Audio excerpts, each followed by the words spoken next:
जय हिंद विद्यार्थियों, मैं कमल साहू कमल ट्यूशन क्लास में आप सभी विद्यार्थियों का स्वागत करता हूं। विद्यार्थियों, पिछले वीडियो के माध्यम से जो चाल बराबर दूरी बटा समय होता है, उस एक सूत्र से ही हम चाल, दूरी और समय को ज्ञात करना सीख चुके हैं। और फिर किस तरीके से मीटर प्रति सेकंड को किलोमीटर प्रति घंटे में बदलना होता है तथा किलोमीटर प्रति घंटे को मीटर प्रति सेकंड में बदलना होता है, इसे भी हम लोगों ने पिछले वीडियो में देखे थे। और इस अंतिम वीडियो में पूरा विस्तार से किस प्रकार से चाल, दूरी और समय का जो प्रश्न होता है उन्हें हल किया जाता है, ये जानेंगे। और ये भी जानेंगे कि कैसे उनको हम कंपटीशन एग्ज़ाम में किसी ट्रिक का प्रयोग करके जल्दी से जल्दी हल करें। और इस वीडियो के बाद जो अगला वीडियो होगा वो आप लोगों को पहले से मालूम ही होगा कि कक्षा 10वीं का क्लास बाई हमारा सब चैप्टर बाय चैप्टर लगातार हमारा चालू हो जाएगा। और जितने भी 10वीं के विद्यार्थी इस समय इस वीडियो को देख रहे हैं, उन सभी से मैं अनुरोध करूंगा कि प्लीज़ आप लोग इस वीडियो के से पहले जितने भी वीडियो बेसिक नियमों पर आधारित है उन सभी वीडियो को आप देखिए, ताकि आपको 10वीं का अपना गणित समझने में किसी प्रकार का कोई कठिनाई का सामना करना ना पड़े। तो चलिए फिर आज का हमारा यह वीडियो देखते हैं किस प्रकार से प्रश्नों का आंसर दिया जाता है। तो इस वीडियो के माध्यम से आप लोगों को पूरे विस्तार से उसको हल करके दिखाया भी गया है और उनको शॉर्टकट ट्रिक से हल भी किया गया है। तो आप लोग दोनों वीडियो को अच्छे से सीख लीजिए ताकि हर स्थान पे आप लोगों का ये सब काम आए। देखते हैं पहला प्रश्न क्या कहता है कि एक बस निश्चित दूरी का आधा भाग 12 किलोमीटर तथा शेष भाग 15 किलोमीटर प्रति घंटे की चाल से चलकर दूरी तय करने में कुल 27 घंटे का समय लेती है, तो कुल दूरी क्या होगी। तो ऐसे प्रश्नों के लिए जो प्रश्न किया जाता है उन्हीं को हम मानते हैं। तो सबसे पहले हम मानेंगे माना कि कुल दूरी इसमें पूछा गया है, तो हम कुल दूरी को अगर मान लेते हैं x, तो जैसे कि ये प्रश्न करता है कि आधा जो भाग है वो 12 किलोमीटर के चाल से वो तय करता है, तो कुल दूरी का आधा x/2 हो जाएगा। तब हम कहेंगे तब आधा दूरी बराबर x/2 और दिया है आधे दूरी का जो चाल है वो 12 किलोमीटर प्रति घंटे का है। इस तरीके से हमें कुल दूरी के आधे का दूरी भी पता है, चाल भी पता है, तो हम इससे एक समय निकालेंगे। आधे दूरी का समय बराबर दूरी बटा चाल, जैसे दूरी है x/2 और चाल है 12 किलोमीटर प्रति घंटा। इन्हें जब हम हल करते हैं इस तरीके से, तो हमें प्राप्त हो जाएगा आधा दूरी का समय बराबर x/24। तो ऐसे प्रश्नों को किस तरीके से गुणा किया जाता है प्रारंभ के जो बेसिक वीडियो है उसमें आप लोगों को बताया गया है। अगर यहाँ पर आप लोगों को किसी प्रकार का कठिनाई होता है तो प्लीज़ जाकर के पहले बेसिक वीडियो आप लोग देख लीजिए। आगे बढ़ते हैं। जैसे आधे का हमको समय पता चल गया, अब आधे दूरी और आधे चाल से हमें पता चल जाएगा कि दूसरी जो आधी है उसके लिए कितना समय लगेगा। तो आधी दूरी फिर से हमारा x/2 है और आधे दूरी जो शेष हमारा बचा है उसको चाल कितना का दिया गया है, 15 का। तो इस तरीके से उस शेष आधे दूरी का जो समय है वो दूरी बटा चाल के रूप में, ठीक है, दूरी बटा चाल के रूप में बराबर x/2 बराबर का x/30 बन जाएगा। अब इस तरीके से हमें दोनों मिल गया, आधा ये, दोनों को अगर हम जोड़ देते हैं तो हमें प्राप्त हो जाएगा पूरा समय जो प्रश्न में दिया गया है 27। तो इस तरीके से हम लिखेंगे प्रश्नानुसार कुल समय बराबर दोनों समय का योग 27 बराबर x/24 प्लस x/30। इन दोनों समय को जोड़ेंगे तो वो कुल समय के बराबर होंगे, ऐसा हमारा प्रश्न बोला भी है। इस तरीके से हम देखते हैं 27 बराबर 9x प्राप्त होगा, 120 इनका लघुत्तम निकल जाएगा। तो ये परिमेय संख्या भी आपको पहले ही बता दिया गया है, ठीक है। तो 9 से कट गया हमारा 27 3 बार में, और x/120 तिर्यक गुणा होता है तो 12 का 120 का गुणा 3 से हम करते हैं, 12×3 = 36, 360। इस तरीके से हम अपना हल को करते हुए आंसर प्राप्त कर सकते हैं। अब इसी को देखते हैं कुछ दूसरे विधि से भी। जैसे किसी भी प्रश्न में एक बार 12 चाल और एक बार 15 चाल ऐसे करके 2 बार अगर चाल दिया गया है तो हमें औसत चाल पहले निकालना पड़ता है। तो औसत चाल को ज्ञात करने के लिए सूत्र है हमारे पास है 2xy बटा x प्लस वाई, जहां x पहली चाल और y दूसरी चाल होगी। ठीक है, तो इस तरीके से अगर हम हल करेंगे तो पहली चाल 12, दूसरी चाल 15, दोनों को योग करें 27 बन गया। अब ये हमारा जो निकल के आया है 360 बटा 27, ये हमारा औसत चाल है। इस चाल से अगर 27 घंटे में सफर तय किया जाता है तो हमें दूरी ज्ञात हो जाएगा, क्योंकि दूरी बराबर होता है चाल गुणा समय। तो चाल ये रहा आपका और समय है 27 घंटे का, तो गुणा कर देंगे, उत्तर समय में मिल जाता है चाल गुणा समय। 27 से 27 कटा 360 हमारा आंसर। अब इसी प्रश्न को एक और ट्रिक है बनाने का। जैसे यहाँ आप लोग देख पा रहे हैं, एक बार चाल 12 का दिया है, एक बार 15 का, तो हम दोनों का निकाल लेते हैं लघुत्तम, जो आ गया है 60। तो 12 से अगर 60 किलोमीटर की दूरी वो तय करेगा तो उन्हें 5 घंटा लगेगा, और 15 किलोमीटर प्रति घंटे की चाल से 60 किलोमीटर की दूरी तय करेगा तो उसे 4 घंटे का समय लगेगा। इस तरीके से हम क्या देखते हैं, इन दोनों ने मिलकर कुल मिलाकर 120 किलोमीटर की दूरी तय किया है, और वो भी कितने टाइम में, 5 और 4 9 घंटे में। इस तरीके से हम कहेंगे ये 9 घंटे का हमारा आया है, तो 1 घंटे का ज्ञात हमें करने की आवश्यकता नहीं। जब 9 घंटे में इतना तो 27 घंटे में कितना, तो सीधा गुणा हो जाता है। 27 से 9 से कटेगा 27 3 बार में, और यहाँ से फिर से हमारा हो जाएगा 12 3 36 360। तो इस तरीके से आप लोग ट्रिक का प्रयोग करके भी अपना सवाल बना सकते हैं। अगला प्रश्न हमारा कहता है, एक व्यक्ति 10 किलोमीटर प्रति घंटा, 20 किलोमीटर प्रति घंटा और 6 किलोमीटर प्रति घंटे की चाल से बराबर बराबर दूरी तय करता है। कुल दूरी तय करने में व्यक्ति को कुल 38 मिनट का समय लगता है, तो कुल दूरी ज्ञात करें। सबसे पहले आप लोगों को प्रश्न यहाँ किलोमीटर प्रति घंटे में दिया है, और देने वाला जो समय है वो 38 मिनट में दिया है। तो इनको घंटे में बदलने के लिए इनके पीछे नीचे में हमें 60 का बटा करना पड़ेगा। ठीक है, अब आते हैं सवाल बनाने के तरीके में। जैसे हमारा बोला गया है कि कुल दूरी ज्ञात कीजिए, हमने कुल दूरी मान लिया x, तो उनको 3 बराबर बराबर भागों में तोड़ेंगे तो x बटा 3 x बटा 3 x बटा 3 किलोमीटर होगा। अब पहली भाग की दूरी x बटा 3 है, और पहली जो चाल हमें दिया गया है 10 किलोमीटर प्रति घंटे का, तो इस दूरी और चाल की मदद से पिछले प्रश्न के जैसे यहाँ भी हम समय को ज्ञात कर लेंगे। ठीक इसी तरीके से दूसरी जो बराबर भाग है x बटा 3, ये दूरी और दूसरी चाल जो है वो 20, इससे भी हम समय को ज्ञात कर लेंगे।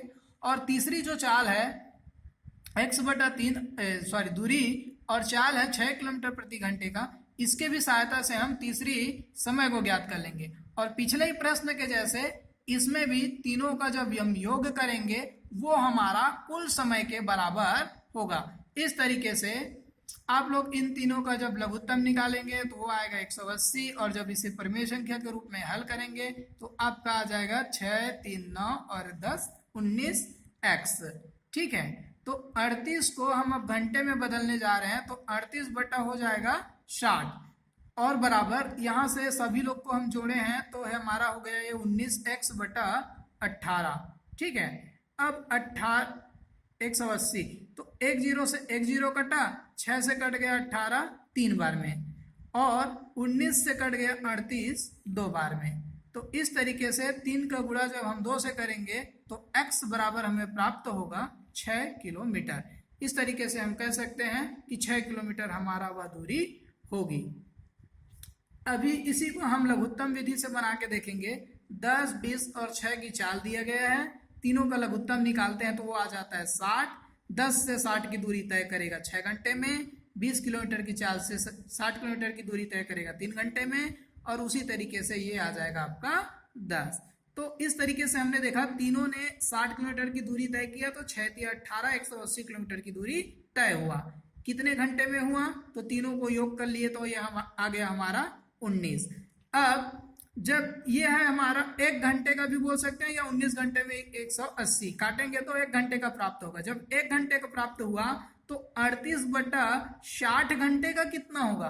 तो यहाँ से 60 से 180 कट गया 3 बार में, और 19 से ये 38 कट गया, 180 कटा है 3 बार में, 38 कटेगा 2 बार में, तो 3 दूनी हो जाएगा 6। कुल मिला के हमारे आंसर इस विधि से भी, जिसे हम लोग टेक्निक का नाम देते हैं, इस विधि से भी आंसर आ जाएगा 6। जब आप नवोदय विद्यालय या फिर किसी कंपटीशन एग्जाम में अगर जाएंगे तो इस तरीके से शॉर्ट में कट में आप लोग जल्दी से जल्दी अपना आंसर प्राप्त कीजिए, और अगर स्कूल में बना रहे हैं तो जो विधि विस्तार से है उस विधि का आप लोग प्रयोग कीजिए। देखते हैं अगला प्रश्न क्या है। अगला प्रश्न हमारा कहता है, एक रेलगाड़ी 2 पुलों जिनकी लंबाई 800 मीटर तथा 400 मीटर है को पार करने में क्रमशः 100 सेकेंड तथा 60 सेकेंड का समय लेती है, तब बताइए कि रेलगाड़ी की लंबाई क्या होगी। चलो, हमने इस प्रश्न में भी मान लिया कि रेलगाड़ी की लंबाई x किलोमीटर है, लेकिन इससे पहले, सवाल को आगे बढ़ाने से पहले मैं आप लोगों से कुछ चीज क्लियर करना चाहूंगा। जैसे कि आप लोग प्रारंभ में देखे हैं, ये है हमारी वो ट्रेन जिसकी लंबाई हमने माना था x। तो ये ट्रेन जो है, अगर इस पुल को पार करने में जो इसकी लंबाई 800 मीटर है, कितने का सेकंड लेती है? वो लेती है 100 सेकंड का समय लेती है। तो अगर ये ट्रेन जब पुल को पार करेगी तो यहाँ तक पहले पहुंचेगी ट्रेन, और जैसे ये पार करेगी तो उसका जो पीछे का भाग होता है, वो भाग जब तक क्रॉस नहीं हो जाए तब तक वो ट्रेन जो है उस दूरी को कंप्लीट कर रही है, उस पुल को पार कर रही है। इस तरीके से हम ये देखते हैं, ट्रेन ने या फिर कुल दूरी हमारा 800 और प्लस इस x, इस दूरी को भी तो वो पूरा तय करेगी। ये जो दूरी है ट्रेन की यहाँ से यहाँ तक, इस दूरी को भी तो पुलिया से पार होना पड़ेगा। अतः हम कह सकते हैं, ट्रेन जब भी किसी पुल, सुरंग या प्लेटफॉर्म को पार करती है तो वह अपना स्वयं का दूरी भी पार करती है। उस प्लेटफॉर्म के दूरी के साथ साथ स्वयं की भी दूरी पार वो करती है। इसी तरीके से यहाँ आप लोग देख रहे हैं खंभा और व्यक्ति के बारे में ट्रेन के ही प्रश्न है। तो जैसे ये रहा खंभा, इसमें ट्रेन प्रारंभ होगा यहाँ से, और जब उसको पूरा तरीके से वो पार करेगी तो उसका पीछे का भाग आ जाएगा यहाँ पास। तो अतः हम ये कह सकते हैं, किसी व्यक्ति को या खड़े हुए खंभे को पार करने वाली ट्रेन हमेशा अपनी खुद की दूरी ही तय करती है, वो खुद की दूरी ही तय करती है।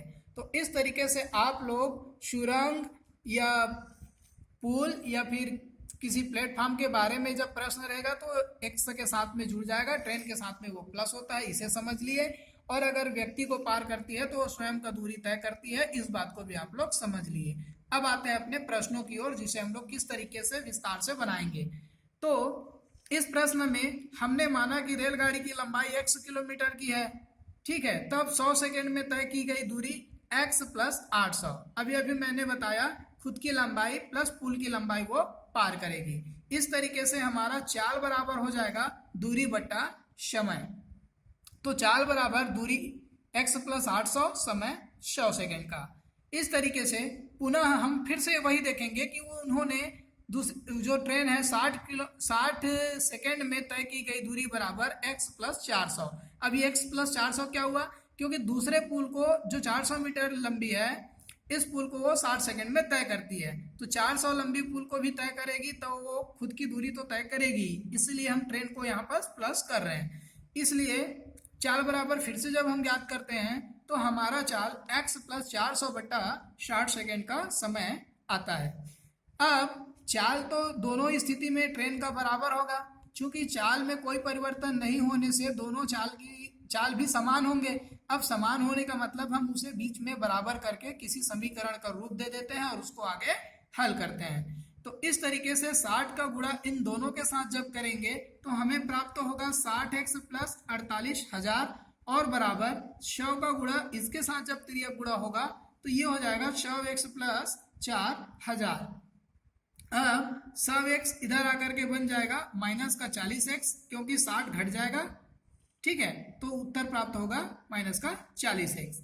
और वैसे ही 48 जो है इस तरफ आकर के राइट साइड में पक्षांतर होकर के ये बन जाएगा माइनस 48। तो माइनस 48 में 40 घटाएंगे तो माइनस 8 बचेगा। हमें मालूम है दोनों साइड से माइनस को हमेशा काट दिया जाता है। तो 40 से अब 8000 काट रहे हैं, 0 से 0 और 4 से काट दिया 8 को 2 बार में और 2 0 साथ में रख लिए। इस तरीके से हमें प्राप्त हो जाएगा x बराबर 200 मीटर। हम कह सकते हैं रेलगाड़ी की जो लंबाई है वो 200 मीटर होगी।